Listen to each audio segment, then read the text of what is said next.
ఒకసారి మీ భర్త ఇంటికి వచ్చిన సమయంలో పోలీసులకు అటాక్ చేస్తారు మీ ఇంటి మీదకి, ఆయన చేసి ఎలా కాపాడారు? ఎలా కాపాడినా అంటే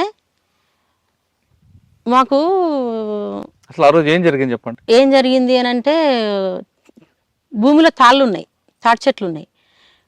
బిల్లింగంపల్లి కంపెనీకి కళ్ళు పోసేది, లారొచ్చి పోసుకుపోయేది రోజు. అయితే మాకు కూడా రోజు వాళ్ళ కంపెనీ వాళ్ళు ఏం చేసేదంటే రోజు ఒక ఇంత బుడ్డి అంటే అది ఉంటుంది కదా కుండ, అవును. దాంట్లో కళ్ళు పంపించేసేది. మేము తాగకున్నా సరే కానీ మాకు వచ్చేది వాళ్ళకి పంపించేసేది. మా అత్తయ్య తాగేది. అలాంటప్పుడు తీసుకొచ్చి 7 గంటలకే 8 గంటలకే వచ్చేసేది మాకు అట్లాంటిది. కుండ వచ్చేసినప్పుడు ఆ సమయంలో ఏం జరిగిందంటే అనుకోకుండా ఒక రైతు లెక్క వచ్చేసిండు ఇంట్లోకి.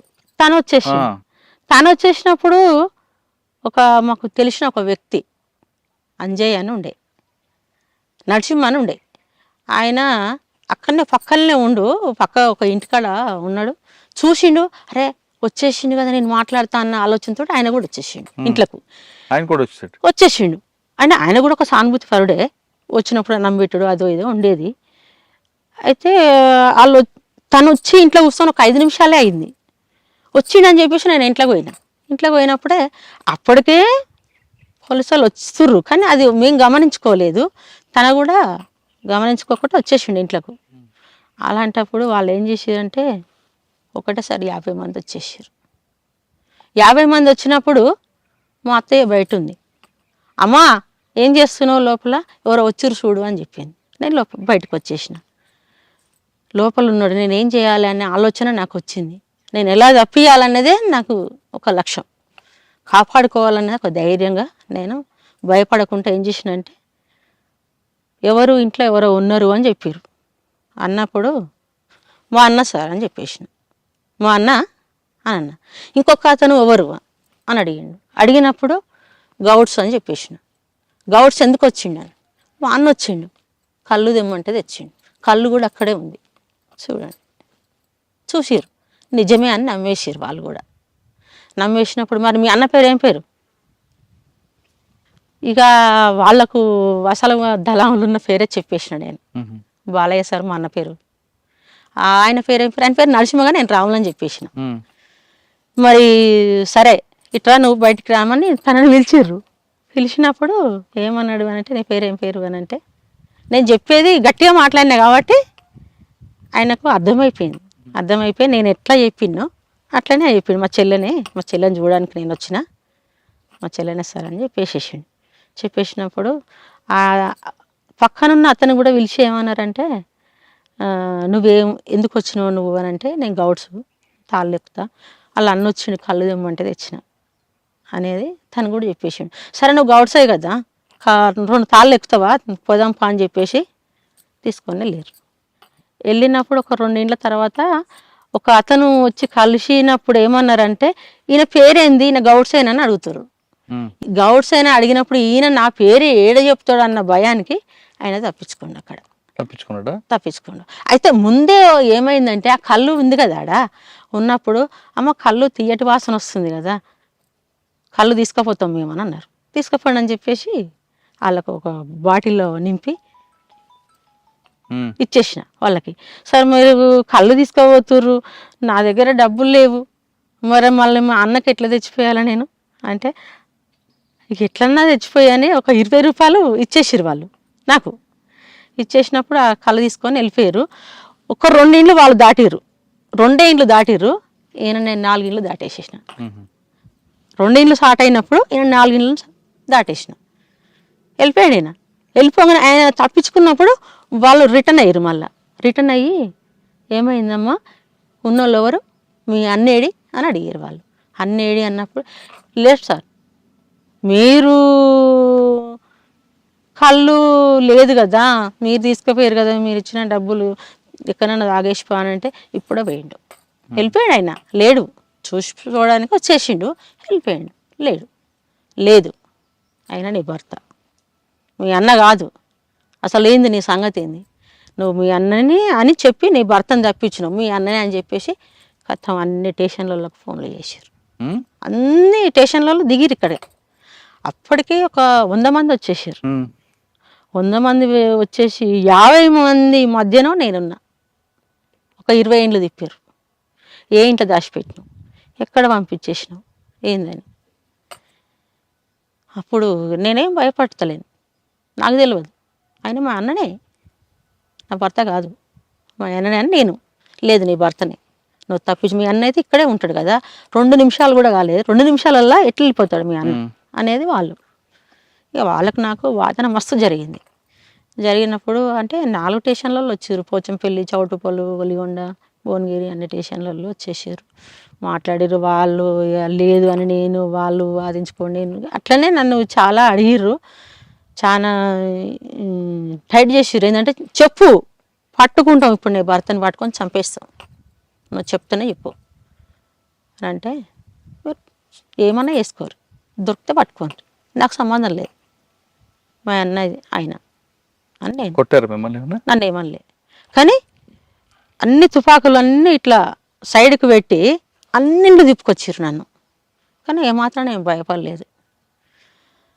పొద్దున 9 గంటల నుంచి వెళ్ళి జరిగితే 3 అయిపోయింది. 3 గంటల దాకా తిప్పడం, మాట్లాడడం, అడగడం చాలా జరిగినాయి. 3 గంటల తర్వాత వదిలిపెట్టి వెళ్ళిపోయారు. కానీ జనాలు ఏం చేస్తారు అంటే ఇండ్లల్లుండి బయటకు వెళ్తలేరు. వాళ్ళు ఎవరు చెప్పలేదా వచ్చిన భర్త అని అనలేదా? ఎవరు బయటకు వెళ్ళడం లేదు, పోలీసులను చూసి బయటికి రావడమే లేదు. ఇట్లా సందులకి వెళ్ళి కిటికీలకి వెళ్ళి చూడడమే సరిపోతుంది. అయినా అప్పుడు ఎట్లుండంటే అసలు ఎవరన్నా బయటికి వెళ్ళి ఒంటరికి పోవాలన్నా కూడా భయపడేది. ఇక్కడ పోలీసు వాళ్ళు ఎదురవుతారా, అక్కడ అన్నలు ఎదురవుతారా అన్న ఆలోచనలోనే ఉండేది వాళ్ళు. అలాంటప్పుడు ఎవరు కూడా వచ్చి ఏం చెప్పబోయేది మా గురించి, అసలు నాతోటి మాట్లాడాలన్నా భయపడేది. ఏమి ఆ రోజు మధ్యాహ్నం 3 గంటలకు వెళ్ళిపోయారు వాళ్ళు. వెళ్ళిపోయినాక నేను నా పార్టీకి వెళ్ళిపోయింది. ఇక వాళ్ళకు ఏపీటీ ఇట్లా ఉంటుంది కదా, ఎక్కడెక్కడ ఉందనే తెలుసు కాబట్టి వెళ్ళిపోయిండు. వెళ్ళిపోయినాక మళ్ళీ ఒక 15 రోజులకు వచ్చి కలిసిండు. ఇంట్లోనే కలిసారా? ఇంట్లోనే కలిసిండు. ఇంట్లో కలిసినాక ఇక పిల్లలు అంతా చూసిండు, వెళ్ళిపోయిండు. అంటే మా పిల్లల్ని చూడాలి అనుకున్నప్పుడే ఇంటికి వచ్చేది, లేదంటే ఏం రాకపోయేది. ఇక నేను మాత్రం పిల్లల్ని సాధడమే నాకు లక్ష్యం. కరెక్టే అమ్మ. బయటకు వెళ్ళినప్పుడు ఏదైనా పిల్లలు చూడాలనుకుంటే వచ్చేవారు కదా, కానీ బయట ఆయన చేసే కార్యక్రమాలు పేపర్లో చూసినప్పుడు కానీ ఏదైనా ఎన్కౌంటర్ అవుతున్నప్పుడు మీరు భయం లేదా, నా భర్త ఉన్నాడా అనుకోని? ఇక భయము అని అంటే అదొక పోరాటం అని అనుకునేది, అది ఏదైనా జరగవచ్చు. ఎప్పుడు చెడు వార్త వింటారని అనిపించలేదా? నాకేమనిపించపోయేది, ఏం కాదని అనిపించేది. అయితే వీళ్ళకి ఎట్లున్నాయంటే నేను పట్టుకుంటా, నేను ఇది చేస్తా అది చేస్తాను, వాళ్ళకుంటే నేను దొరకను అనేది ఈయనకుండేది నమ్మకం. నేను దొరకను అనే నమ్మకం ఈయనకుంటే, పట్టుకుంటా అనే నమ్మకం వాళ్ళకు ఉండేది. ఆ ఇద్దరి మధ్య నా నమ్మకం ఏంటంటే నా భర్త దొరకడు, ఏం కాదు అనే నమ్మకం నాకుండేది. అట్లా నేను ఆయనకు ధైర్యం కూడా చెప్పేది. అలా ఎన్ని సంవత్సరాలు ఉన్నారు ఆయన? ఎన్ని సంవత్సరాలు అంటే ఇక ఆయన పరిచయం అంటే 86 నుండి ఇక 99 దాకా. ఎందుకు వచ్చా అంటే మేము ఒకసారి పార్టీ ఆదేశాల మేరకే హైదరాబాద్లో ఉంచారు మమ్మల్ని. హైదరాబాద్లో ఉంచినప్పుడు మాకు ఒక ట్రాక్టర్ ఉండే, అప్పుడు ఆ ట్రాక్టర్ని కొంచెం ఒక చిన్న కంపెనీలో పెట్టి మేము అక్కడే ఉండేవాళ్ళం. అయితే ఎవరో ఇక మేము అక్కడ ఉన్నామని ఇన్ఫర్మేషన్ ఇచ్చారు. ఇన్ఫర్మేషన్ ఇచ్చినప్పుడు ఆనందరెడ్డి ఎస్ఐ అప్పుడు. అయితే నేను రోడ్డు మీదకి పోయి పిల్లలకి యాపిల్ పండ్లు తీసుకుందామని బయటకు వెళ్ళినప్పుడు ఆయన వచ్చి నన్ను గమనిస్తుండు. నేను మాత్రమే తెలుసు, తన తెలియదు కాబట్టి ఈయన లేడు, ఉండకపోయేది, నైట్ వచ్చేసేది. అయితే ఇక నేను మాత్రమే తెలుసు కాబట్టి వచ్చి నన్ను గమనిస్తుండు. నేను పోలీసు వాళ్ళని బాగా గుర్తుపట్టేది. గమనించినప్పుడు నేనేం చేసినట్టు వాళ్ళని సరిగా గమనియాలంటే నేను ఇంట్లోకి వచ్చేసిన, మా బాబుని తీసుకొని ఇంట్లోకి వచ్చేసి నేను కిటికీ సందులోకి వెళ్ళి చూసిన, నన్ను మా ఇంటిని గమనిస్తుండా, మమ్మల్నే గమనిస్తుండా లేదా అని చెప్పేసి చూస్తే మమ్మల్నే గమనిస్తుంది అనేది నాకు అర్థమైపోయింది. అర్థమైపోయి నేనేం చేసినంటే ఇక కంపల్సరీ దాడి జరుగుతుంది, ఈరోజు మా ఇంటికి వచ్చేస్తారనే నమ్మకం నాకు వచ్చేసింది. ఈయన వచ్చేసరికే నేను వంట చేసిన, పిల్లలకి అన్నం పెట్టేసిన, అంతా సర్దుకొని సిద్ధంగా ఉన్నా. ఇట్లా వచ్చిర్రు, ఇట్లా సంగతి ఖచ్చితంగా ఈరోజు మన ఇంటికి వస్తారు అని అంటే, లేదు నీకు అంత నమ్మకంగా ఎట్లా చెప్తున్నావు అంటే, లేదు తప్పకుండా వచ్చేస్తారనే ఆలోచనతోటి నేను తనకు చెప్పిన. అంటే ఆయన రావడం చూడలేదు వాళ్ళు? చూడలే వాళ్ళు. వాళ్ళు ఎప్పుడో వద్దామని వాళ్ళది. వాళ్ళు ఎప్పుడు వచ్చేది వాళ్ళకే తెలుసు కదా. మన ఆలోచనలో మనమున్నాం, ఎట్లా వస్తారనేది మనకు ఆలోచన తెలుసు కాబట్టి, లేదు మనం ఈ నైట్ వెళ్ళిపోవాలి, ఖచ్చితంగా వస్తారని చెప్పేసి మేము 10 గంటలకు వెళ్ళినాం. 10 గంటలకు వెళ్ళినప్పుడు వాళ్ళు 12 గంటలకు వచ్చేసారు నైట్. చూశాక తాళం ఉందని చెప్పేసి అటు ఇటు పక్క వాళ్ళని అందరిని అడిగేసి ఎటు వేరు వీళ్ళంటే కాల్ చేసి వెళ్ళిపోయారని చెప్పారు. వెళ్ళిపోయినప్పుడు ఇక మేము అక్కడ వేరే దగ్గరికి వెళ్ళిపోయి అక్కడ ఉన్నాం, కొత్తపేట అని అక్కడ ఉన్నాం, మనకు తెలిసిన పరిచయస్తులు ఉంటే అక్కడ ఉన్నాం. అక్కడ కూడా పార్టీ ఆదేశాల మేరకే అక్కడనే ఉన్నాం. ఆ క్రమంలో ఏంటంటే ఇక తప్పదు, ఇక నేను వెళ్ళిపోతా అన్న ఆలోచనతోటి మళ్ళీ వాళ్ళని కలిసి వెళ్ళిపోయింది ఇక మొత్తానికి.